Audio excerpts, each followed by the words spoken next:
Nós estamos em meados de agosto e o clima, pelo menos aqui na Pauliceia, tá de deixar o currupira de cabelo em pé. Chove, faz frio e a gente nota que as estações não estão seguindo uma regra de temperatura, isso há algum tempo. Além do aquecimento global, muitas mudanças climáticas têm interferido no nosso dia a dia de uma forma, vamos dizer, geral. Vamos entender um pouquinho sobre o assunto com a ajuda dessa meteorologista que é tão bonitinha, meu Deus, e que atua como pesquisadora no Centro de Pesquisas Meteorológicas e Climáticas aplicados em Agricultura da Universidade Estadual de Campinas. É a Ana Ávila. Olha que coisa mais bonitinha.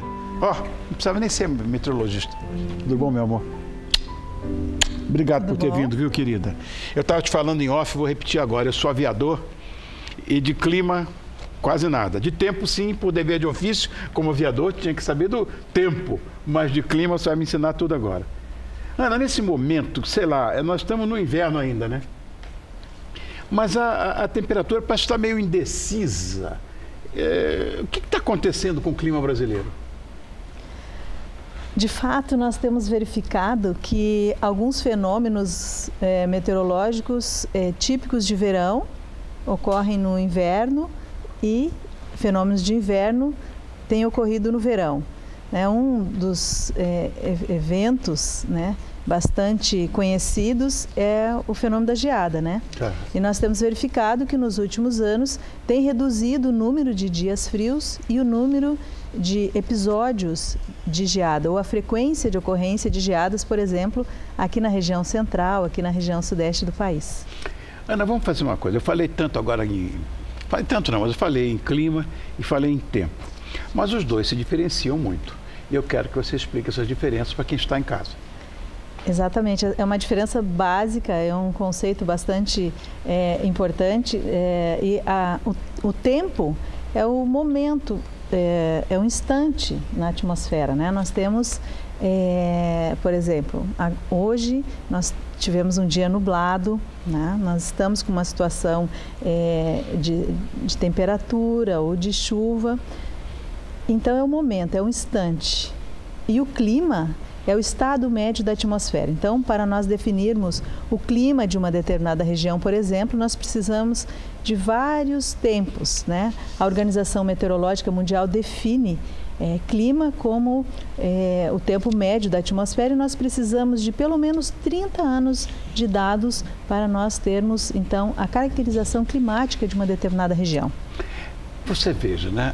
Nesse mundo imediatista que a gente vive, e que é cada vez pior, eu fico pensando no seguinte, as pessoas não entendem que mudanças climáticas são a longo prazo. Você falou em 30 anos, mas são a muito longo prazo. E olha, isso não é a primeira vez que a Terra enfrenta isso. Há pouco, 10, 15 mil anos atrás, tivemos a glaciação, a Terra se transformou numa grande bola de gelo, depois passa tudo. É mudança climática que a gente está passando ou está cedo para dizer isso? É muito cedo para afirmarmos. Na verdade, é muito tênue esse limite em que a gente passa a ter a mudança climática. Nós precisamos de muitos anos para realmente podermos confirmar se estamos vivendo esse processo já de mudança. É uma mudança no estado médio da atmosfera. Então, um pouco cedo, nós precisamos de muitos anos para podermos afirmar isso. O que nós temos e podemos afirmar certamente é que estamos passando por um processo em que a gente tem verificado uma variabilidade natural do clima. Então, nós temos, por exemplo, alguns episódios, por exemplo, agora... Exato. Exatamente, nós tivemos agora um período, normalmente a região central do país tem um inverno bem comportado, como a gente diz, um inverno mais seco, né, em que a gente tem a redução das chuvas. Mas este inverno, por exemplo, nós tivemos um inverno mais seco do que o normal, praticamente 60 dias sem chuvas na maior parte da região sudeste aqui no país. Mas a que se deve esse tipo de fenômeno, então?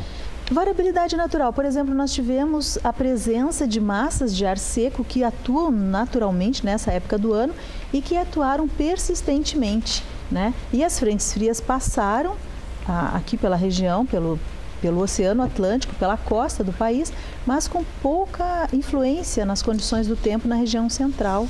Então nós tivemos alguma chuva, nebulosidade na faixa leste, mas na faixa mais continental é um tempo predominantemente ensolarado e seco. Semana passada, eu pessoalmente fiquei muito assustado com aquele recuo do mar no litoral sul aqui da América do Sul, principalmente no Uruguai. Eu fiquei assustado com aquilo. Aí, olha, eu disse, o que é, meu Deus do céu? Será que houve algum problema geológico, não meteorológico, e de repente vai ter um tsunami aí? Não, não foi isso, né? O que aconteceu? Nós tivemos um ciclone extratropical. Isso que vocês falam que eu não entendia nada quando estava na Força Aérea. Na verdade, é um centro de alta pressão que se desloca, né, pelo oceano.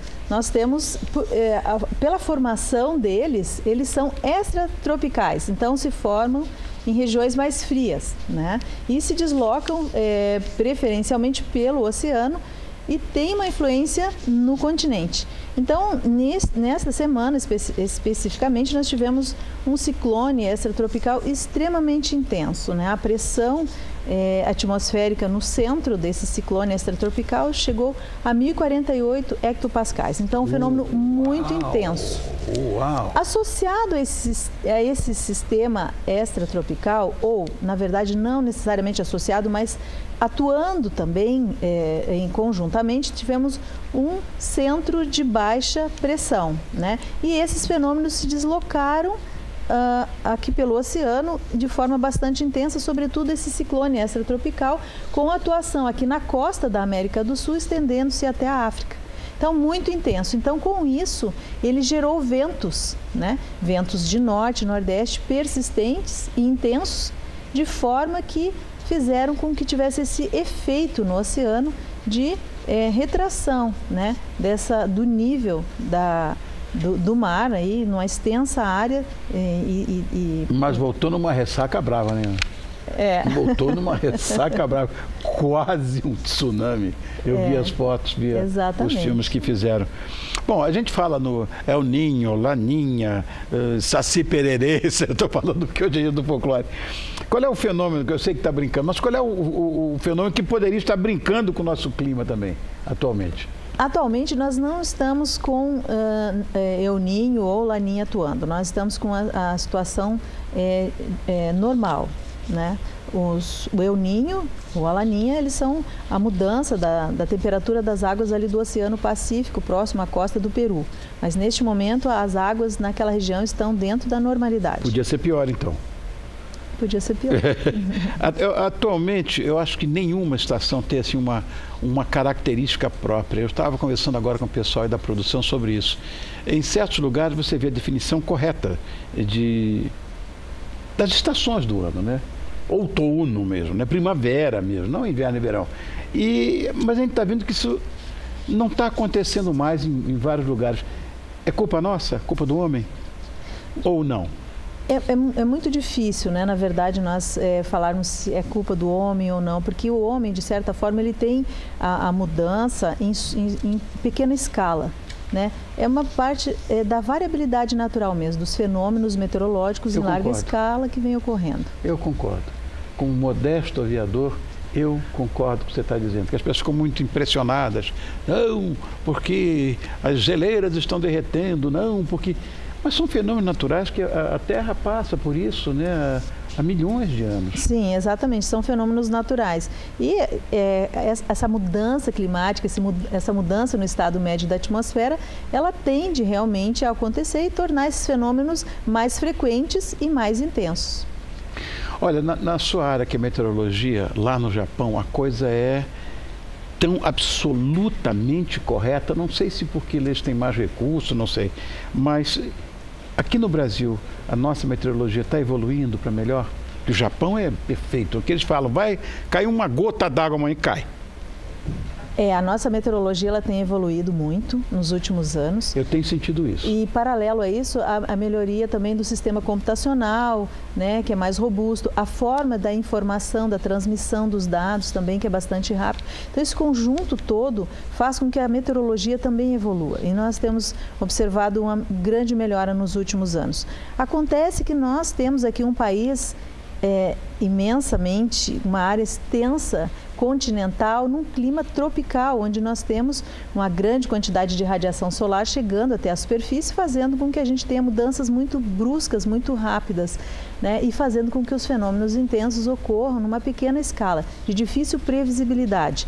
Então, dessa forma, nós temos um certo desafio, um grande desafio. Nós temos até a previsão de tempo, mas especificamente a intensidade dos fenômenos e exatamente onde eles vão ocorrer é um grande desafio. E nós estamos, de certa forma, nos munindo também mais de instrumentação, né? Para esse tipo de previsão a curto prazo desses fenômenos que ocorrem rapidamente, nós temos que ter mais radares meteorológicos, que são as ferramentas que nos podem auxiliar nesse aspecto.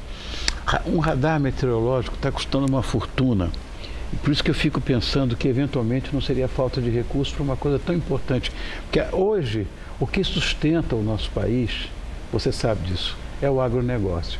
E você está ligada diretamente a isso, né? A agricultura do nosso país, que é uma das mais pujantes do mundo. E é importante que a gente tenha essa informação. Você falou em geada, falou em tanta coisa.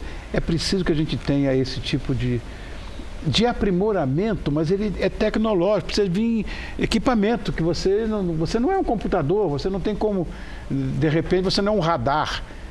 É preciso que as pessoas acordem para isso. Eu sou muito impressionado com essa história de tempo e de clima. E te agradeço muito por ter vindo, Ana. Obrigado. Olha, essa é a Ana Ávila, meteorologista, que me deu uma aula danada aqui, porque, como você sabe, eu sou aviador, mas eu vou confessar, fui péssimo aluno em meteorologia. Então, conheço o tempo. Clima já é uma coisa complicada, já falei com ela, né? Você fala, entra um ciclone extratropical, intertropical, sei lá, mela tudo, estraga tudo e eu fico sem entender nada de novo. Mas te agradeço, viu, Ana? Obrigado por ter vindo, querida.